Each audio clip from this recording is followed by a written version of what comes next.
Apresentado na última semana, o pacote de ajuste fiscal que foi anunciado pelo ministro Fernando Haddad tem desagradado a oposição. A medida deve ser apreciada ainda no Congresso Nacional antes do recesso do fim deste ano. E é para falar sobre esse e outros assuntos que está aqui no estúdio do Jornal do Meio-Dia o senador Wellington Fagundes, do PL. Boa tarde, senador, e seja bem-vindo aqui ao Jornal do Meio-Dia. Boa tarde, Lúcio, Camila e a todos os telespectadores. Senador, antes do senhor criticar o pacote da economia, o senhor quer dar uma notícia aí, não é? Do que finalmente o aeroporto Marechal Rondon agora é internacional. Olha, por aí, não é? Que luta dura, né, Lúcio? Inclusive aqui no seu programa, vocês aqui me questionavam, eu dizia que seria assinado com a vinda do presidente da República e não aconteceu. Mas olha, água mole em pedra dura, tanto bate até que fura. Foram inúmeras audiências e finalmente está aqui, ó, o documento da ANAC, já publicado hoje no Diário Oficial da União, que eu vou ler só o trechinho aqui, ó, que resolve então designar como internacional o aeroporto de Cuiabá, Várzea Grande, Marechal Rondon, para a operação de serviços aéreos regulares e não regulares, neles compreendidos os públicos de passageiros, voos charters, de carga e malha postal, bem como serviços de táxi aéreo e aviação geral e privados. Então, está aí, internacionalizado, saiu então da forma, tá? Finalmente, né, Finalmente. senador? Agora E vou deixar esse documento, inclusive, para vocês aqui. Sim, claro, é algo a ser celebrado, né? Mas voltando ao primeiro assunto, logo na abertura da entrevista, o anúncio desse pacote, né, que pretende aí cortar gastos, enfim. Foi aquém do esperado, até o mercado reagiu de forma negativa, mas em relação à classe política, oposição, tecnicamente, qual é a falha principal desse pacote que deveria prever talvez uma redução maior? Nós temos que historiar que esse governo entrou aumentando ministérios, quase dobrou o número de ministérios para fazer composições. Isso foi levando a gastos, mais gastos e mais gastos. E agora chega de última hora, no finalzinho, o governo vem apresentar aqui um pacote que é uma emenda à Constituição e um projeto de lei para que em 3 semanas apenas o Congresso Nacional vote. E para o Senado, teremos só uma semana.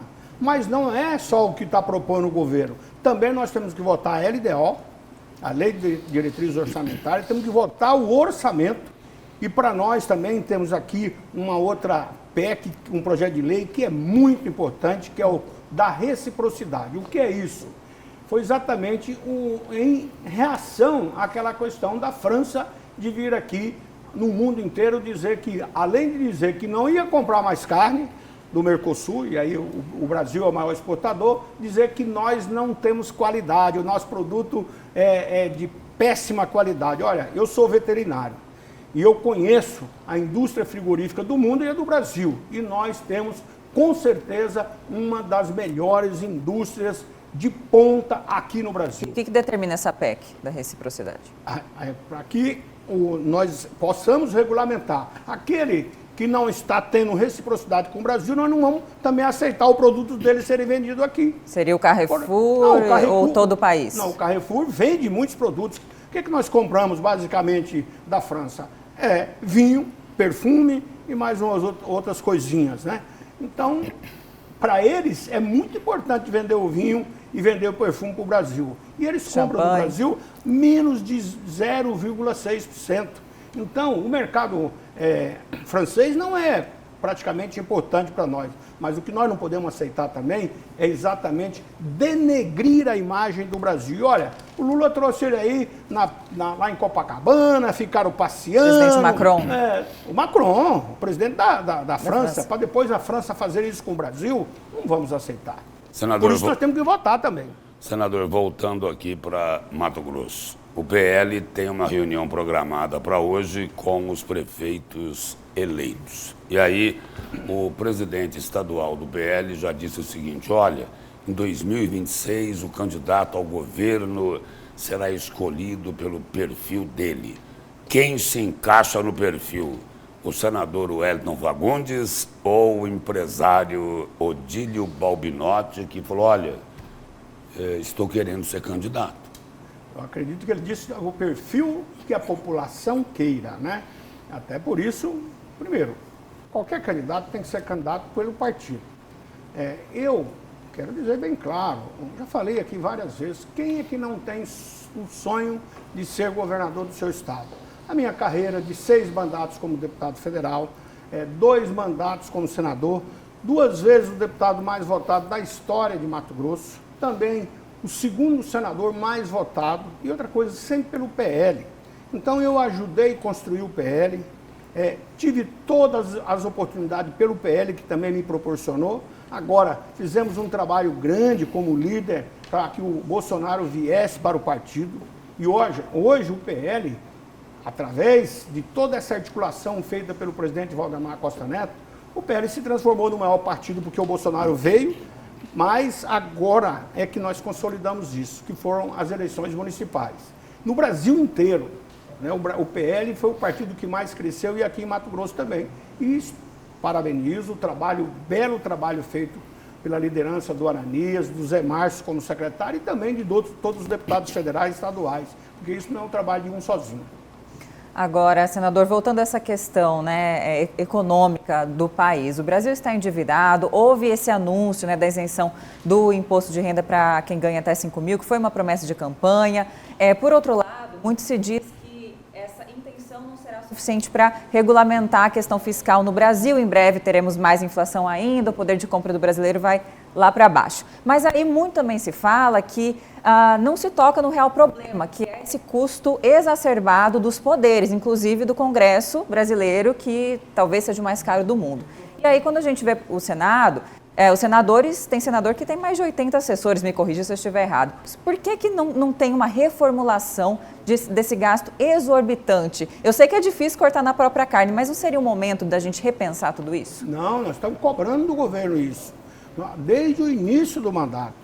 Aliás, o presidente Bolsonaro fez bastante, mas veio a pandemia, você se lembra, e naquele momento foi, na história do Brasil, a maior transferência de recursos para estados e municípios. Começamos a fazer algumas tomadas, por exemplo, criou o Pronamp para permitir que o pequeno empresário, o médio empresário pudesse ter recurso sem aval, sem garantia, ou seja, o governo acreditou naquele que gerava emprego. Então, cortar gastos, o governo que entrou deveria ter feito de cara, porque ele prometeu o que ele fez. O presidente Bolsonaro diminuiu o número de ministérios, ele quase dobrou o número de ministérios. Então, esse governo, em momento nenhum, tomou decisão de cortar gasto. Senador, agora, mas em relação e por que a oposição é contra essa isenção para quem ganha até 5 mil reais, se tem de onde tirar aquilo que o governo federal vai perder? Não, nós não somos contra, não. Nós só pedimos para ele apresentar a fonte. Você lembra também na pandemia, o PT falou, olha, nós precisamos dar ajuda para os que mais precisam de R$300. O presidente falou, não, nós vamos dar de R$600. Nós aumentamos o dobro do que pediu o PT à época. E nós queremos que seja de 10 salários mínimos. Porque, olha, 5 mil reais deve estar 3 salários mínimos só, é muito pouco. Tem que aumentar para 10 salários mínimos, no mínimo, e nós gostaríamos que colocasse em salários mínimos. Aumentar o valor do salário mínimo também. Olha, o que o governo está atingindo agora? O BPC. O que é o BPC? Benefício da prestação continuada, que são aquelas pessoas que não tinham direito à aposentadoria. Deficiente acima de 65 anos. E eu anos. apresentei o projeto do Estatuto do Idoso, veio a Lei Orgânica de Assistência Social, e hoje são mais de 6 milhões de pessoas idosas que não tinham direito à aposentadoria e os deficientes físicos quando nascem, porque a família é carente. Olha, a renda só de um salário mínimo e o governo quer botar dificuldades. Também está limitando o aumento do salário mínimo. Não, nós queremos melhorar o salário mínimo e ampliar essa isenção. E, claro, taxar os ricos. Vamos taxar os ricos. Essa é a proposta do PL. Aliás, também, se a gente pudesse simplificar, né? O governo até agora não simplificou a carga tributária. Nós, do PL, propusemos no passado o imposto único. Senador, obrigado pela presença e pelas informações aqui no Jornal do Meio-Dia. Ô, Lúcio, da próxima eu quero mais tempo, viu? Fica aqui uma reclamação. Só não atrasar para chegar. Obrigada, senador. Muito obrigado. Foi E fica essa entregue vez, aqui né? o documento, viu? Tá Está bom, entregue. obrigada. Olha, uma reivindicação de vocês, por isso eu quero parabenizar. Eu tenho certeza que o aeroporto internacional vai ser muito importante para o nosso desenvolvimento. Que assim Obrigado. seja.